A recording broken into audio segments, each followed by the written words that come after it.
오늘 은혜 받으실 하나님의 말씀은 요한계시록 6장 1절에서 4절까지 말씀입니다. 신약성경 요한계시록 6장 1절에서 4절까지 말씀입니다. 우리 다 찾으셨으면 한 목소리로 천천히 하나님을 경외하는 마음으로 함께 읽겠습니다.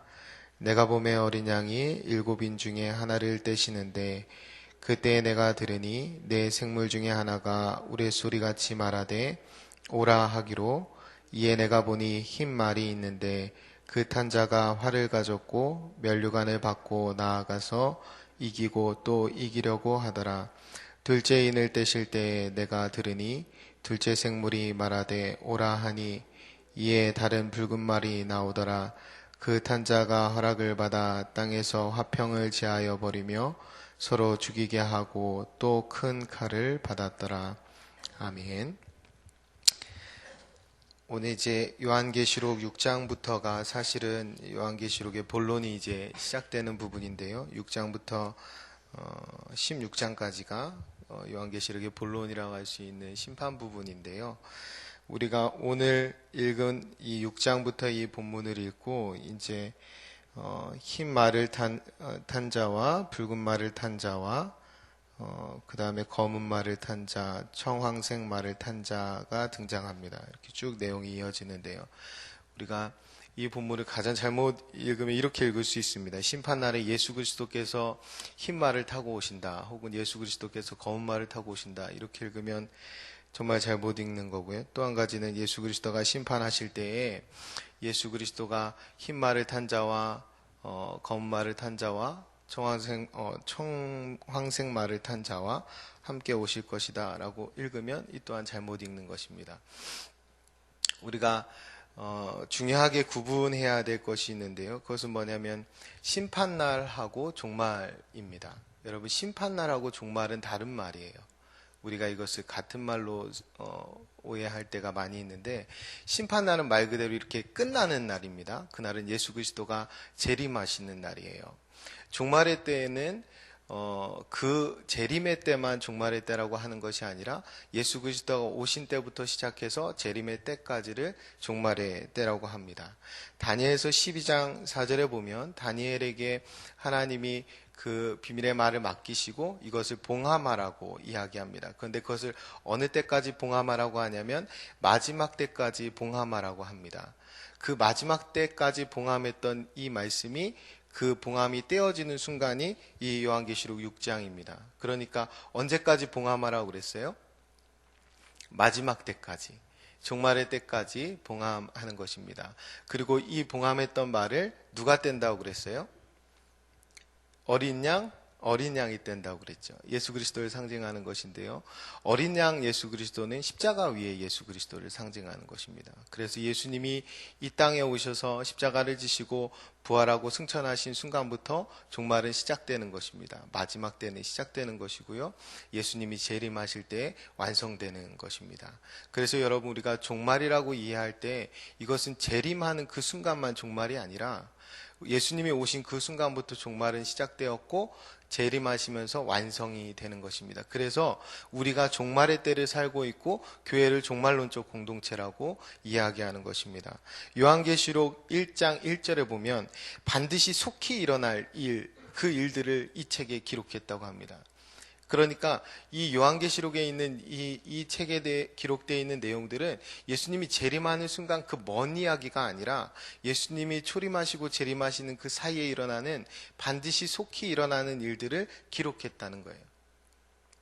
그래서 이 6장부터 읽는 이 이야기는 예수님이 재림하실 때 일어나는 일이 아니라 지금 속히 일어나는 일입니다. 그래서 우리가 이 본문을 읽고 현재적으로 적용할 수 있어야 돼요. 그러니까 심판날에 주님이 이렇게 하실 것이라고 읽으면 안 되고 종말의 때에 이런 일들이 일어난다라고 여러분이 읽을 수 있어야 합니다. 그 시간의 구분을 먼저 가지고 이 6장을 시작하면요.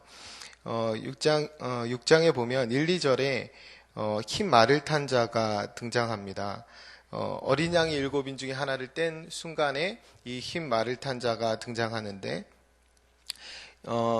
이 흰 말을 탄 자가 활을 가졌고 면류관을 가지고 또 이기고 또 이기고 하더라라고 기록되어 있는데요.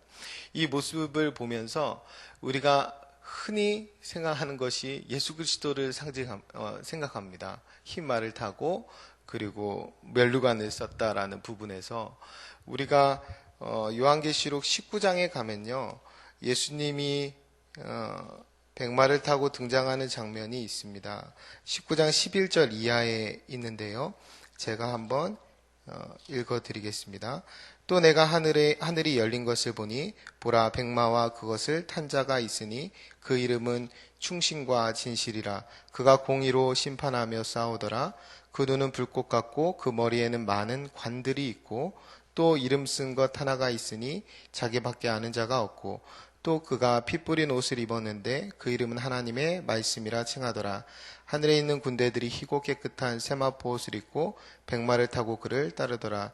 그의 입에서 예리한 검이 나오니 그것으로 만국을 치겠고 친히 그들을 철장으로 다스리며 또 친히 하나님고 전능하신 이의 맹렬한 진노의 포도주 틀을 밟겠고 그 옷과 그 다리에 이름을 쓴 것이 있으니 만왕의 왕이요 만주의 주라 하였더라.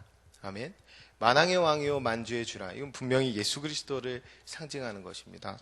백마를 타고 오셨고요. 그 이름이 충신과 진실이시고 그 입에서 검이 나오시는 이분은 예수 그리스도가 분명하죠. 이 본문 때문에 우리가 이 부분을 읽을 때 오늘 읽은 6장 1, 2절을 읽으면서 예수 그리스도를 생각하는 것입니다. 흰 말을 타고 있고 면류관을 쓰고 있기 때문에 뒤에 아까 읽었던 19장에도 관을 쓰고 계시지 않습니까? 그런데 이게 비슷한 것 같지만 차이가 있습니다. 19장에 등장하는 물론 이 표현이 달라요. 백마를 탄 자, 흰 말을 탄 자 이렇게 다른데 번역을 흰말과 백마라고 했어요. 같이 번역할 수 있었는데 좀 다르게 번역이 돼 있죠. 그런데 백마를 탄 자는 입에서 검이 나왔고 오늘 읽은 이 흰 말을 탄 자는 손에 활을 들고 있었어요. 그리고 이 백마를 탄 19장에 등장하는 예수님은 머리에 관을 쓰고 있는데 여기에 등장하는 흰 말을 탄 자는 면류관을 쓰고 있습니다. 이게 비슷한 것 같지만 달라요. 이것이 굉장히 중요한데요. 여러분, 가장 큰 차이점은 관을 썼다는 것인데요. 그 19장에 등장하는 예수님이 쓰신 관은요, 디아데마라는 원어인데 뭐냐면 왕관이라는 의미입니다. 그래서 그 19장에 등장하는 그 예수님은 다스리시는, 심판하시는, 통치하시는 예수님을 드러내거든요. 그래서 그 관 자체가 왕관을 쓴 거예요. 그런데 여기에서 흰 말을 탄 자가 쓴 이 면류관은요, 스테파노스라는 말인데 이것은 승리의 관을 상징합니다. 월계관, 화관 이런 것을 말할 때 써요. 그러니까 쓰고 있는 관이 달라요. 같은 관을 쓰고 있는 것이 아닙니다. 그리고 19장에 등장하는 예수 그리스도는 입에서 검이 나가는 그 모습이었는데 여기에는 직접 활을 들고 있어요. 그 부분이 차이가 있고요. 그 다음에 19장에서는 그 등장하는 예수님은 심판하시고 다스리시고 통치하시는 예수님인데 여기에 등장하는 흰 말을 탄 자는 이기고 또 이기려고 한다라고 되어 있어요. 자, 이 신말을 탄 자와 예수 그리스도는 같은 자입니까? 다른 자입니까? 다른 자입니다. 같은 듯하지만 다른 자. 그리스도와 같은 듯하지만 다른 자가 누구입니까? 적그리스도입니다. 네. 여기에서 상징하는 것은요, 여러분 생각해 보세요. 어린 양이 임봉을 뗐어요. 그쵸? 그 다음에 나왔어요. 어린 양이 누구예요? 예수 그리스도. 예수 그리스도가 임봉을 뗐는데 거기서 예수 그리스도가 나오면 이상하잖아요. 그렇죠? 그리고 만약에 이 말을 탄 자가 예수 그리스도라고 우리가 가정을 해봅시다. 그러면은 이 네 말을 탄 자가 다 예수 그리스도여야 되잖아요. 그 넷 중에 한 존재만 예수 그리스도라고 하면 이상하잖아요. 그런데 그렇게 하면 마지막에 청황색 말을 탄 자의 이름이 사망과 음부라고 되어 있습니다. 아까 19장에 그 예수 그리스도의 이름이 뭐라고 되어 있어요? 충신과 진실로 되어 있습니다. 사망은 예수님에게 어울리는 이름이 아니죠. 그러니까 여기에 등장하는 이 말탄자는 예수 그리스도가 아닙니다. 그래서 이 예수 그리스도와 너무 닮은 듯하지만 다른 그 존재, 적그리스도입니다. 그래서 이 첫 번째 1, 2절이 상징하는 그 종말의 때의 어떤 모습은 뭐냐면 그 적그리스도가 나타나는 미혹의 모습입니다. 여러분, 이 흰 말을 탄 자가 이기고 또 이기려고 한다고 그랬어요. 이겼고 또 이겼다가 아니라 이기고 또 이기려고 한다고 했어요. 그런데 머리에 뭘 쓰고 있어요? 승리의 관을 쓰고 있어요. 그러니까 이기지 않았는데 이긴 것처럼 관을 쓰고 있는 겁니다. 그래서 우리가 이런 부분에서 좀 분명하게 볼 수가 있어야 하는데요. 그리고 예수님은 누구를 죽이는 이 무기를 들고 계신 분이 아니죠. 여기에서는 활을 들고 있지만 그 예수님이 입에서 나오는 그 말씀의 검을 이야기한 것이고 여기는 실제로 무기를 들고 있습니다. 그래서 이 1, 2절이 상징하는 것은 적그리스도이고 그 다음에 미혹입니다. 이 마지막 때의 종말의 때에 미혹이 있다는 것입니다. 여러분, 지금 이 미혹이 있습니까? 없습니까? 네, 지금도 종말의 때라고 제가 말씀드렸어요. 그래서 지금도 분명히 미혹이 있습니다. 여러분, 국내적인 작은 미혹이라고 하면 뭐 신천지가 있겠죠. 구원파도 있었고요. 물론 그것이 작은 미혹이라고 할 수 없었던 것이 나라 전체적으로 굉장히 큰 혼란을 가져왔습니다. 좀 더 큰 미혹이 있다면 국제적인 미혹이 있을 수 있겠죠. 그건 뭘까요? IS입니다. 우리가 다 보듯이 이것은 종교 때문에 일어난 종교전쟁이고 지금 5대 강대국과 대치하고 있는데 그들이 그 IS가 그 출정할 때 제2의 십자군 전쟁을 시작한다고 하면서 출정을 했습니다. 거기에 있는 사람들은 대부분 미혹된 사람들이에요. 그래서 오늘날에 여전히 이 미혹이 존재합니다. 그래서 우리가 중요한 것은 뭐냐면 우리가 이 미혹을 분별할 수 있어야 돼요. 요한일서 4장 1절에 보면 모든 이 영이 하나님께로 온 영인지 분별하라라는 말씀이 있어요. 영적인 것이라고 다 하나님 일이 아니라 예수 그리스도에게 속하지 않은 것은 적그리스도라고 요한일서 4장에 지적하고 있습니다. 경고하고 있습니다. 그래서 우리가 이 미혹을 분별하는 방법은 무엇이냐면 성경을 꼼꼼히 읽는 것입니다. 전체를 읽어서 숲을 보고 그 다음에 좁게 읽어서 나무를 보는 것 중요하지만 더 중요한 건 꼼꼼히 읽는 것입니다. 우리가 그냥 흰말 타셨네 예수님 이렇게 지나가면 안 되는 거예요. 우리가 성경을 좀 꼼꼼히 보고 또 분별을 갖고 그 다음에 우리가 가지고 있는 기본 예수님에 대한 생각, 그분은 십자가, 생명, 사랑 이런 가치들을 가지고 성경을 읽을 수 있어야 합니다. 지금 이 1, 2절에 등장하는 가치는 예수님의 가치와 많이 동떨어져 있지 않습니까? 그리고 또 한 가지는 이 미혹의 때에 우리가 분별하면서 살아갈 수 있는 또 한 가지 방법이 있다면 그것은 이기고 또 이기려고 하지 않는 것입니다. 그리스도인은 이기고 또 이기려고 하지 않아요. 물론 우리가 말세의 핍박에 그것을 견디고 하나님 앞에서 이기고 또 이기려고 노력하지만 세상 가운데에서 이기고 또 이기려고 하는 것은 그리스도인의 모습이 아닙니다. 우리는요, 계시록 19장에 등장하는 그 예수님, 백마탄 예수님, 그분이 다스리시고 심판하시고 통치하실 것을 믿습니다. 그분의 승리를 믿는 거예요. 그분의 승리가 무엇입니까? 십자가입니다. 그 십자가의 승리를 믿는 사람들은 이 땅 가운데에서 이기고 또 이기려고 하지 않습니다. 예수님이 가신 십자가의 길을 따라갈 수 있는 사람이 되는 것입니다. 그것이 오늘 1, 2절에 등장하는 이 적그리스도 미혹을 이길 수 있는 가장 중요한 방법이 되겠습니다. 그러니까 말씀을 꼼꼼히 읽고 또 우리가 삶을 살 때 이기고 또 이기려고 하지 않는 오늘 등장하는 1, 2절에 등장하는 이들처럼 이기고 또 이기려고 하는 것은 그리스도인의 모습이 아닙니다. 두 번째로 붉은 말 탄 자가 등장합니다. 여기 보면 그 둘째 인을 떼실 때에 붉은 말을 탄 자가 등장하는데 그가 화평을 제하여 버리고 서로 죽이게 하는 큰 칼을 받았더라 라고 되어 있습니다. 앞에 있는 흰 말을 탄 자는 활을 들었다면 이 자는 큰 칼을 든 거예요. 그런데 이 칼이 뭐예요? 화평을 깨뜨리는 칼이에요. 이것이 상징하는 것은 화평을 깨뜨리는 것, 분쟁을 가져오고 전쟁을 가져오는 것을 이야기합니다. 그래서 이 앞부분의 첫 번째는 미혹을 얘기했다면 두 번째는 분쟁, 혹은 전쟁 이런 것들을 이야기하는데요. 우리가 마태복음 24장에 가면 마지막 때의 모습이 기록되어 있는데 마태복음 24장 3절 이하에 기록되어 있습니다. 제가 한번 읽어드릴게요. 예수께서 감람산 위에 앉으셨을 때에 제자들이 조용히 와서 이르되 우리에게 이르소서 어느 때에 이런 일이 있겠사오며 또 주의 임하심과 세상 끝에는 무슨 징조가 있사오리이까. 예수께서 대답하여 이르시되 너희가 사람의 미혹을 받지 않도록 주의하라.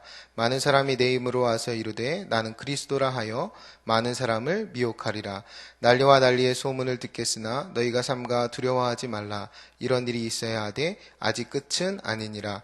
민족이 민족을 나라가 나라를 대적하여 일어나겠고 곳곳에 기근과 지진이 있으리니 이 모든 것은 재난의 시작이라. 이 순서가 어떻게 돼요? 제일 처음에 미혹이 있겠고 그 다음에 민족과 민족, 나라가 나라를 대적하는 그러한 분쟁이 있겠고 난리와 난리의 소문이 있겠고 그 다음에 기근과 지진이 있습니다. 내일 할 본문에 이제 기근과 지진이 등장하겠고요. 그러니까 이 순서대로 지금 요한계시록 6장이 기록되어 있는 것입니다. 그러니까 미혹이 있은 다음에 그 다음에 난리와 난리, 그 다음 민족과 민족, 나라가 나라를 대적하는 갈등과 분쟁이 있는 것입니다. 그래서 지금 3절하고 4절은 이 분쟁을 이야기하고 있는 거예요. 이 앞에 1, 2절은 미혹을 이야기했고 마지막 때에 일어나는. 그래서 여러분 지금도 분쟁이 있습니까? 없습니까? 있어요. 물론 미혹된 것이 결론으로 다시 분쟁으로 가기도 하지만 이 분쟁이 절대 없어야 하는 교회에도 오늘날 분쟁이 있습니다. 우리가 분쟁이 너무나 많은 것을 우리가 뉴스를 통해서 보고 있어요. 이 분쟁은 계속 있었고 앞으로도 있을 것이고, 그러니까 종말의 때에 이 분쟁이 있다라는 거예요. 우리가 좀 안타까운 것이 교회에 이 분쟁이 있다는 것인데, 이 분쟁이 어디에서 보통 나오냐면 옳고 그름을 가리는 거에서 나옵니다. 그러니까 따지다 보면 싸움이 되고 분쟁이 되는 거예요.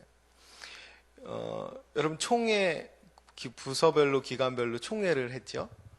혹여라도 거기 안에 분쟁이나 갈등이 있었다면 그것은 하나님 편에 더 열심히 잘 섰기 때문이 아니라 뭔가 옳고 그름을 가렸기 때문입니다. 그런 일이 대부분 없으시겠지만 우리가 교회 안에서도 어떤 일을 하나님의 일을 하면서 갈등이 생긴다. 그 순간에는 하나님보다 더 내가 앞서 있는 거예요. 내가 하는 무엇이 안 됐기 때문에, 내가 하는 무엇이 거부당했기 때문에, 아니면 내가 덜 인정받았기 때문에 그러한 갈등들이 사실은 시작되는 것입니다. 여러분 에베소 교회를 잘 기억하셔야 되는데요. 에베소 교회가 바울이 목회했었고 디모데가 목회했었고 오늘 이 요한계시록을 기록한 요한이 목회했던 곳입니다. 그것도 바울이 3년이나 목회했던 곳이에요. 그래서 거기는 철저하게 이단을 가려낼 수 있었어요. 그러니까 대단히 많이 말씀에 깨우친 사람들. 그런데 거기에 경고가 뭐였어요? 처음 사랑을 잃어버린 거예요. 옳고 그름을 따지는 것이 더 중요한 것이 아니라 더 중요한 것은 처음 받은 그 십자가의 사랑으로 서로 사랑하는 것입니다. 그것이 교회예요. 그것을 못했기 때문에 촛대로 옮겨버리겠다고 경고하시잖아요. 우리가 교회라면 절대 없어야 되는 것은 뭐냐면 분쟁입니다. 우리가 어떤 사람들이 교회에 모이냐면 우리가 다 인정하듯이 내가 죽을 수밖에 없는 죄인이라고 인정한 사람만 하나님 앞에 항복하고 나오는 것이 교회입니다. 그렇죠? 우리 모두가 죄인이라는 인식이 있을 때 모여지는 곳이 교회예요.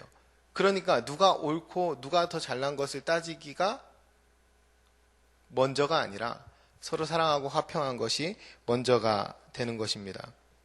그래서 오늘 두 번째 이 붉은 말 탄 자가 제시하는, 그러니까 이 종말의 때에 있는 이 분쟁과 전쟁과 이 갈등을 이기는 첫 번째 방법은 화평한 편에 서는 것입니다. 화평을 제하는 큰 칼을 줬다고 했어요. 그럼 이걸 이기는 방법은 그 칼을 내려놓고 화평하려고 노력하는 것입니다. 그 칼을 내려놓는다는 것은 뭐냐면 이기고 또 이기려고 하지 않고 내가 화평한 편에 서는 것입니다. 그래서 화평을 이루는 것이죠. 히브리서 12장 14절에 모든 사람과 더불어 화평함과 거룩함을 따르라. 이것이 없이는 아무도 주를 보지 못하리라 라고 말씀했습니다. 우리가 화평하지 않으면 주님을 보지 못하는 거예요. 예수님이 산상수훈에서 뭐라고 말씀하셨습니까? 화평케 하는 자 하나님의 아들이라 일컬음을 받을 것이다. 우리가 하나님의 아들들이라 하나님의 자녀들이라 그것을 세상에 알아주는 것은 우리가 화평을 이룰 때입니다. 반대로 화평을 이루지 못하면 하나님의 아들이라 일컬음을 받지 못하는 거예요. 교회 안에서 우리가 화평을 이루는 편에 서면 그것은 하나님의 일이 됩니다. 그러나 화평을 이루지 못하는 분쟁하는 편에 서면 그것은 하나님의 일이 아니에요. 반대의 일이죠. 그것이야말로 사탄의 일이 되는 것입니다. 그러니까 우리는 화평하는 쪽에 언제나 서려고 노력해야 합니다. 분쟁의 중심에 서면 안 돼요. 우리는 화평하는 쪽으로 서야 되고 분쟁의 중심에 서서는 안 됩니다. 다툼의 중심에 서서는 안 돼요. 다툼의 중심에 서지 말라는 말은 무슨 말이냐면 저는 약자의 편에 서는 것이 다툼의 중심에 서지 않는 거라고 생각합니다. 여러분, 언제 싸움이 치열해지냐면요, 강자의 편에 설 때예요. 그럼 우리가 언제 강자의 편에 서던가요? 언제 집단 가운데에 더 많은 힘센 쪽으로 우리가 서던가요? 나도 이기고 또 이기고 싶을 때 그쪽에 섭니다. 내가 져도 상관없다면 약자 편에 편들어줍니다. 약자 편에 계속 서면 분쟁이 일어나지 않아요. 그런데 서로 강자 편에 서고 당을 짓고 판을 만들기 시작하면 그때부터 심각한 분쟁이 시작되는 것입니다. 우리가 화평을 원한다면 약자 편에 설 수 있어야 합니다. 그래서 우리가 그 약자와 함께 약하게 된 것을 자랑할 수 있어야 돼요. 그것이 십자가의 삶입니다. 바울이 고린도후서 11장 30절에 바울이 부득불 자랑할진대 뭘 자랑한다고 했냐면 그가 약한 것을 자랑한다고 그랬어요.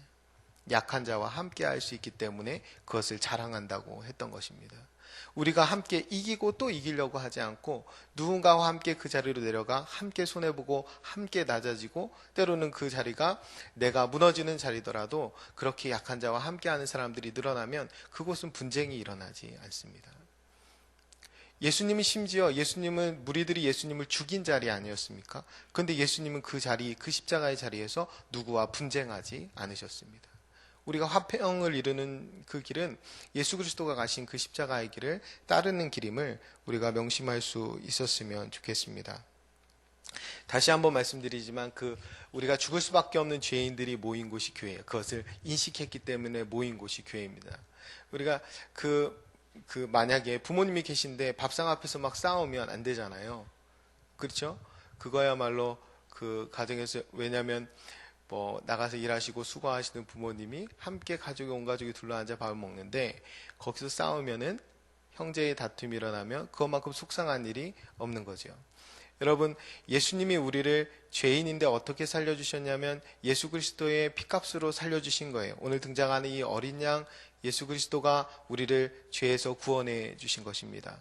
그래서 우리가 그것을 기념하는 것이 무엇이냐면 성만찬입니다.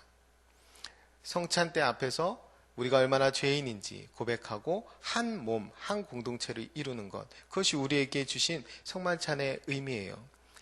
우리가 죄인이기 때문에 예수 그리스도의 살과 피를 먹고 아무것도 아닌 무익한 우리가 하나님 안에서 생명을 얻었다고 고백하는 거죠. 그래서 화평을 이루는 공동체, 이것이 깨어진 것이 고린도 교회 아닙니까? 성찬을 앞에 두고 먼저 먹은 자가 있었고 나중 먹은 자가 있었고 다툼이 있었고 분쟁이 있었다는 겁니다. 우리가 어디 앞에 서 있는지, 그리고 우리가 어떻게 죽을 자에서 살아났는지, 우리가 다 얼마나 못난 자였는지를 기억하면 우리는 잘 분쟁하지 않습니다. 근데 우리는 자꾸만 내가 살아나서 내가 더 나아지고 싶어서 또 내가 이기고 또 이기고 싶어서 분쟁을 만들어내는 것입니다. 여러분, 우리가 미혹당하지 않고 또 분쟁에 휩싸이지 않는 것은 우리가 이기고 또 이기려 하지 않고 예수 그리스도의 십자가의 길을 걸어가며 약자의 편에 서고 우리가 얼마나 악한 존재였는지, 우리가 얼마나 작은 존재였는지, 그럼에도 하나님 어린 양 예수 그리스도가 우리를 어떻게 살려주셨는지를 기억하는 것입니다. 오늘날에도 이 미혹과 분쟁은 여전히 있습니다. 종말의 때에는 이것이 여전히 있을 것입니다. 우리는 이때에 분별력을 가지고 하나님 말씀 앞에서 예수 그리스도를 따라 사는 온전한 삶을 살 수 있었으면 좋겠습니다. 같이 기도하겠습니다. 참 좋으신 아버지 하나님 감사합니다. 오늘 하나님 귀한 말씀 가운데에 저희들 이 종말의 때에 미혹이 있고 또 분쟁이 있고 갈등이 있음을 깨닫게 하시니 감사합니다.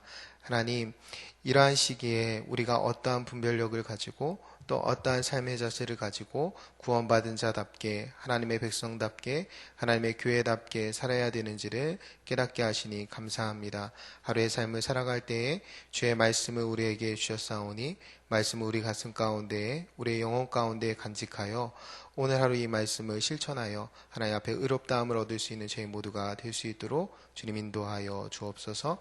우리가 이 말씀을 실천할 수 있도록 성령 하나님 오늘 하루 내내 우리와 동행하여 주실 줄을 믿습니다. 감사합니다. 주님, 예수님의 이름으로 기도합니다. 아멘. 오늘은 예배에 대한 공동 기도문을 함께 교독하며 기도하겠습니다. 우리 예배를 받기에 홀로 합당하신 창조주 하나님, 말씀 삶 공동체가 주님을 예배할 때마다 영광을 받으시고 삼위일체 하나님의 임재와 현존으로 응답하옵소서.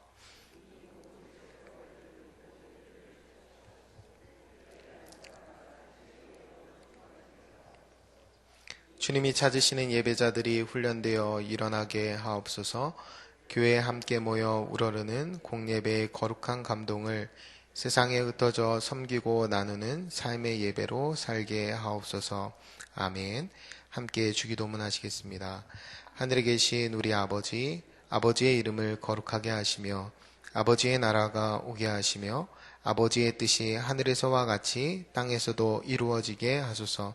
오늘 우리에게 일용할 양식을 주시고 우리가 우리에게 잘못한 사람을 용서하여 준 것 같이 우리 죄를 용서하여 주시고 우리를 시험에 빠지지 않게 하시고 악에서 구하소서. 나라와 권능과 영광이 영원히 아버지의 것입니다. 아멘. 이 시간 다음과 같은 기도의 제목으로 함께 기도드리겠습니다. 지금 들은 말씀이 내 삶으로 이어지게 하옵소서. 오늘 있을 전도 폭발 활기 수료식에 큰 은혜를 주옵소서. 연말 사역 사무총회 감사 일정이 은혜롭게 진행되게 하옵소서. 2016년 수험생과 취업생들의 인생길을 복되게 인도하여 주옵소서.